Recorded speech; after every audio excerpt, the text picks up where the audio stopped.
Reka mbasuhuze kandi bifurize ibihe byiza mwe tubana kuri YouTube channel All Mining Update. Njye wasuhuza ni Samson bisanzwe tubana ku mbuga nkoranyambaga mumaze kumenyera ukari eshatu. Ndavuga ubwo YouTube channel All Mining Update ariho hano turi, ndetse no kuri group ya WhatsApp All Mining Update, ndetse no kuri X hose ni All Mining Update. Ubwo rero niba utarakora subscribe kuri channel, reba iyo butara kwegereye uyikandeho, nusoza kuyikandaho ukande no kunzogera kugira ngo amakuru dusohoye ya mining zigiye zitandukanye ajye abasha guhita kugeraho mu bambere 5 kwa 5. Ikintu no cyakarusho noneho my friend, niba uri gukurikira video ukaba utari muri group ya WhatsApp All Mining Update, aho uri muracikanwa pe, kuko hari amakuru tutirirwa tunyuza hano kuri YouTube channel. Ayo makuru yaba amapost, amafoto, support, ibyo byose ntabwo tubinyuza hano kuri YouTube channel. Tuba turi kuri group ya WhatsApp All Mining Update. Ubwo rero niba ushaka kujoininga iyo group, reba muri description y'iyi video urahita ubonamo link ujoininge ubashe kujya ubona amakuru nawe 5 kwa 5. Yes, iyi ni telefone mfite mu biganza byanjye, izi zose ni mining. Zose ni mining, inyinshi zimwe zamaze no gutanga amafaranga, ariko harimo n'izizayaduha vuba hangaha nka Athene. Iyi Athene cyangwa se Athene, iyi Athene niyo nje kubereka ukuntu KYC ikorwa. Ni nayo mpamvu fasha update kugira ngo bariyomeraho, ni nayo nje kubereka ukuntu KYC ikorwa. Ubwo rero niba ukora iyi mining ya Athene my friend, nkurikira tugendane, dore harabura amasaha 8 ngo ijye ku isoko. Kurikira 5 kwa 5 urarukoze KYC, niba yaranakunaniraga, niba yaranagugiraga gute.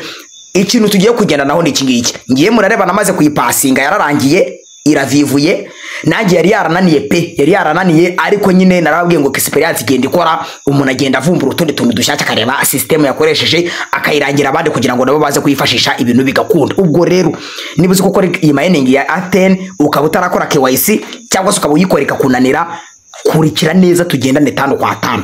Turi kumwe tugendane neza step by step, umurikire wumva ibyo nkubwira, ibyo nkwereka abantu mwese mamukurikiye ngo ndakanda he ngo ndakanda he.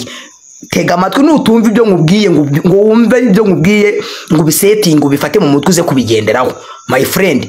Niyo wabonaho nkanze rwose ibyo ntacyo byaba bikumariye. Tega amatwi, utega amatwi wumva ijambo kurindi, ijambo kurindi. Twagiye na video nibe ndende.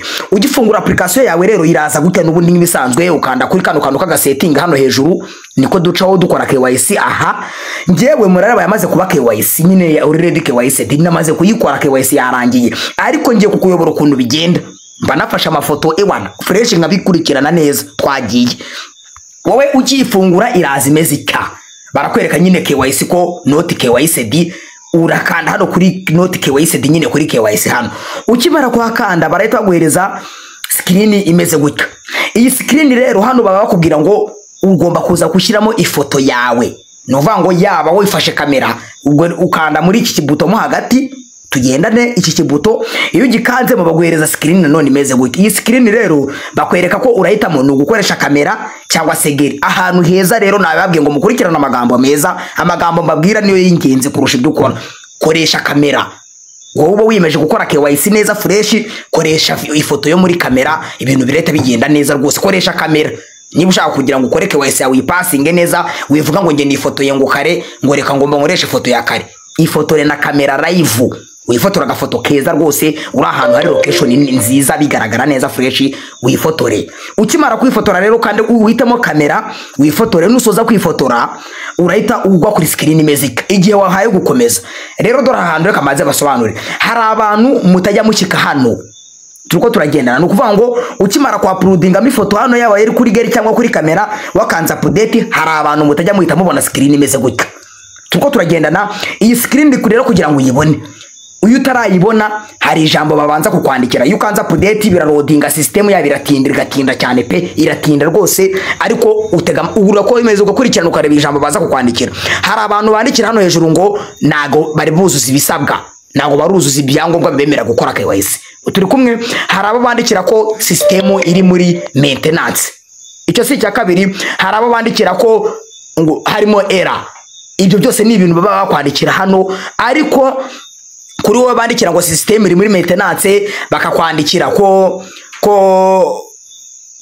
harimo error, wowe ushatse wakomeza ugaturayinga wakomeza ugakanda kuri update ukomeza ugerageza uhakanda ugera aho ngaho ugahabwa kuyikora ariko igihe ukanze ukabona ntabwo uri kurenga screen imeze ita bakakwereka kugira gute bakaguhereza ijambo hano hejuru ngo ntabwo uruzuza ibisabwa ubwo ibyo usabwa kuzuza biba bihari hari igihe baba bategeka umubare wa coin basaba zo kubugwije waramayininze cyangwa se bakaba basaba kuba waremvise ibyo byose ni ibintu bitaho ubaye utarabigwiza rero ntabwo wakora KYC ngo begukundire rero kuuri bushobore gukomeza akabonageze kuri iyi screen tugendane none aho niho ruba ruzingiye ni naho KYC twese twayiciraga mu nkurikirane neza babwire ngo nababwiye ngo ibyo mvuga nibyo by'ingenzi kurusha ibyo nkora ngiye KYC nayesoje nago ndi kuyifata video live ndakuyobora nkubwira mu magambo 5 kwa 5 ukuntu ibintu biri bigende twagiye hano batweretse urugero rw'ifoto tuba turi buze gufata ariko iyi foto ntabwo uhita uyigendera ako kanya iza nyuma utizite rero barakwereka yuko ntabwo kuza kwifotora ifoto uza kubugaragaza ijosi byose ngo bibe bigaragara nkuko muri kubibona hano kuri ino foto y'umutuku oya haraza kuba hagaragara igice cyonyine cy'imbere umunwa amaso ingoyi n'umucongo nibyo byonyine bishakira rero kugira ngo ubibone urakaza gukanda he kuri start verification nuhakanda barakwereka kwa rowinga nyine KYC nuza konte yawe cyangwa se atene application yawe kuyarowinga kuza kunyine ku accessinga kamera kubatari bikoze iyo permission ikaba itayemerewe biragoza gutya niba tayiguhereza nta kibazo bireta bikomeza bize kuri screen imeze ita screen rero imeze ita dore ukuntu bimeze nababwiye ngo ibyo mvuga nibyo bikomeye hano ubanza gushyira muri selfie yawe ubanza kwifata ka video live neza ifoto yawe irimo nta kindi kintu ukoze iyo ubonye bakwandikiye ngo connecting hano bakwandikiye connecting urategereza nyine connecting ugategereza na amasegonda agira ngo 7 nagajya arenga 7 iyo amaze kuba 7 rero bahita baguhereza screen imeze ita bagahita baguhereza screen iriho iki kintu cy'ikizeru iki kintu cy'ikizeru rero nta bantu KYC turi kuyicira umurikire tugendane neza aha no KYC abantu benshi turi kuyicira uti turi kuyica gute ugishyiramo isura yawe gute ukibona baguhaye uru screen rumeze gute tayari wowe hita wibwiriza ukurure isura yawe uyizane nkuko babitubwiraga akakananwa umunwa amazuru amaso n'umucongo nibyo byonyine bashaka ko byuzura muri iki kintu cy'ikizeru byonyine ariko byonyine uti rero ukuntu bigenda nababwiye ngo ibyo nkora nibyo bire ibyo mvuga nibyo bikomeye iyo umaze kubishyiramo wabikuruye neza fresh wirinda kuvamo unyumve neza tuvugane wirinda kubivamo urakomeza ukaguma muri ya screen naguhumbya naguseka naguhindukira turiko turagendana ibyo ngubwiye ubyumve hari abantu muri kuhagera mwamara gufata screen bigahita biza biri kurodinga byagera kuri verifying ubona ifoto bayifashe guka bari ku verifyinga ndetse rwose ibintu wabikoze neza bimeze neza cyane rwose ibintu wabikoze bari ku verifyinga warangiza ugahita ukuraho isura yawe ngubwo bamaze gusevinga iyi foto ngo bari ku verifyinga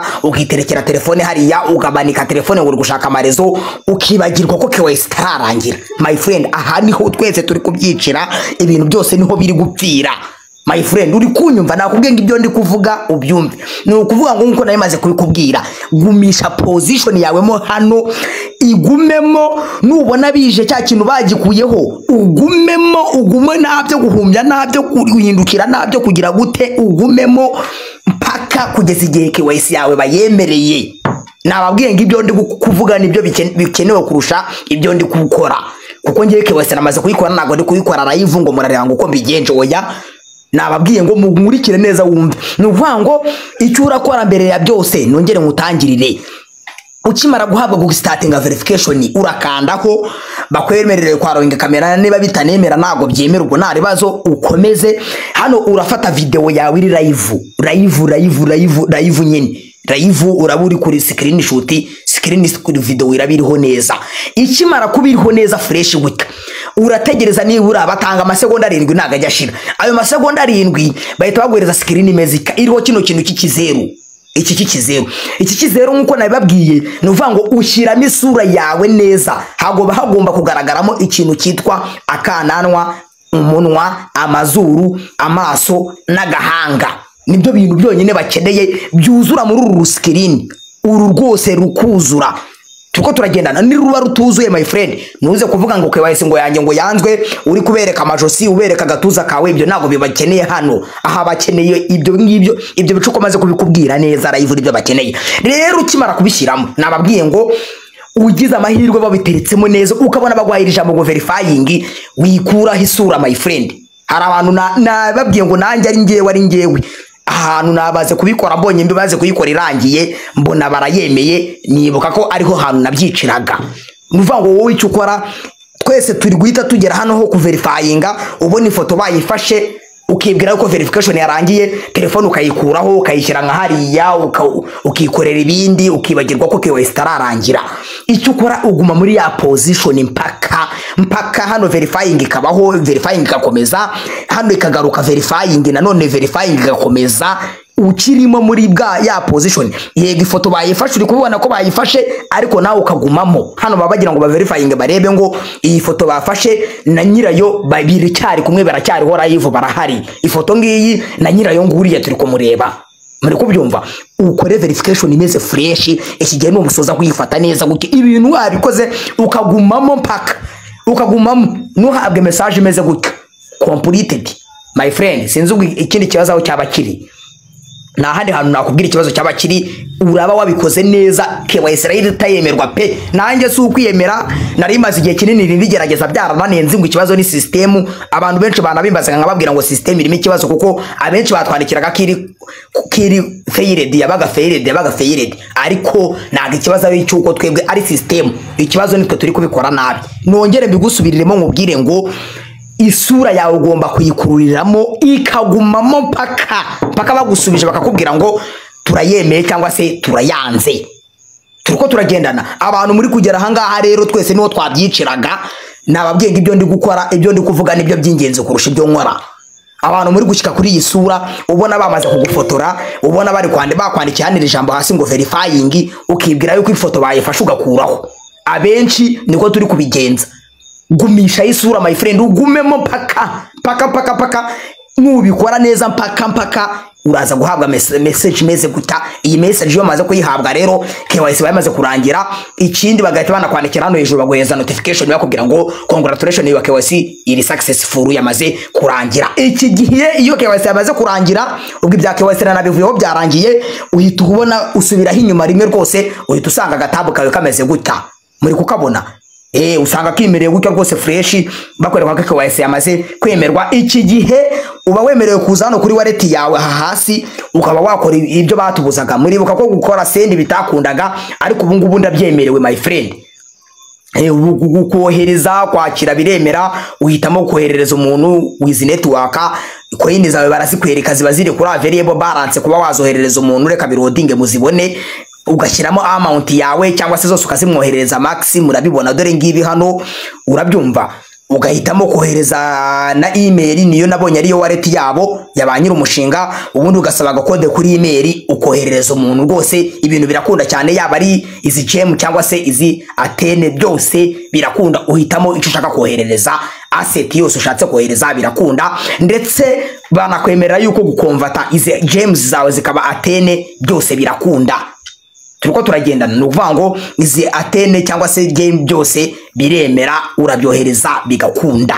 Nizere yuko rero ubwo icyo twese turindiriye ni ku munsi weje kugira ngo turebe ko ibintu bizagenda. Ese izajya ku isoko tujye ese tuzabikuza gusa ese bizagenda bite byose update muzirahari kugira ngo Oromanenga update tuzazibahereze ku murongo 5 kwa 5 ibintu bibese neza. Ndabashimiye kwa muri video mukoresha kuri bagenzi banyu ukora subscribe. Ndabizi uri admin wa groupe runaka hereza abantu link ya video birebere babone ubwo KYC korwa murareba ko bahita banaguhereza kavi katik kerekana ko KYC yawe amaze kuba verified. Mukomeze kugira ibihe byiza rero. Ciao ni Samson kuri YouTube channel Oromanenga update ndetse no kuri group ya WhatsApp Oromanenga update kandi keep mining ibyiza biri imbere kandi aho imbere niho turi kugana.